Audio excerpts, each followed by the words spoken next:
Well, it's round two of the VFL, and the grandstand team made its way to Point Gellibrand Oval in Williamstown, David Rees-Jones, for the match between the Seagulls and the Coburg Tigers.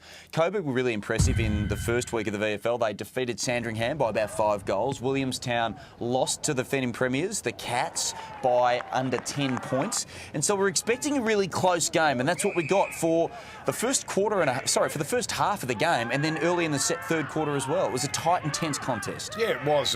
Look, it wasn't pretty football, especially early in the game, but there was a lot of pressure on all the players. I was really impressed with Williamstown, their tackling and chasing, and the 1%ers, they just did it really well, and that held them in good stead right throughout the match.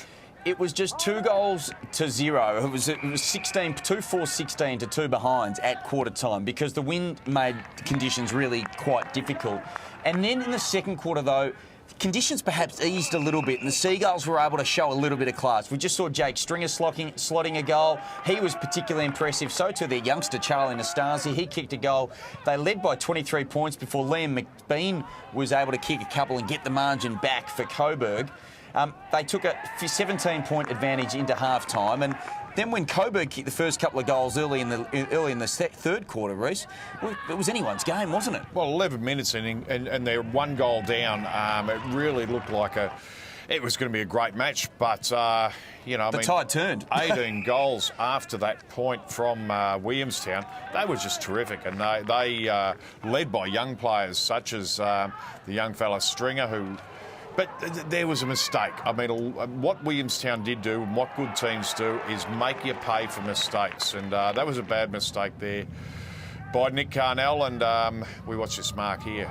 That's a 19-year-old kid who's going to be a very, very good AFL footballer. That's Jake Stringer that you speak of. He was pivotal in the change in this match. Williamstown kicked the last 9 goals of the third quarter to convert a 6-point lead into a 62-point lead at half-time. And that just epitomises it. Look at that from Ben Jolly, winning the hard footy and then setting up a goal. But Jake Stringer, that 19-year-old that you speak of, he kicked 4 goals in that run. Yeah. And there was an 18-year-old, McRae, as well, who chipped in and did some beautiful things. But contested footy was where Williamstown won it. They wanted the footy more.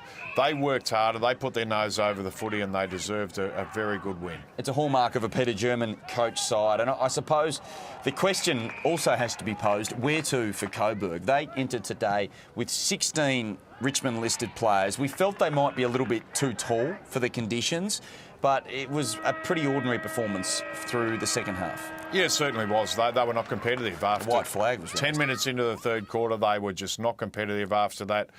Very little pressure and deserved the flogging they got. So the Williamstown Seagulls victors by an even 100 points. 24 goals, 13, 157 to Coburg, 8-9-57 in round 2 of the VFL.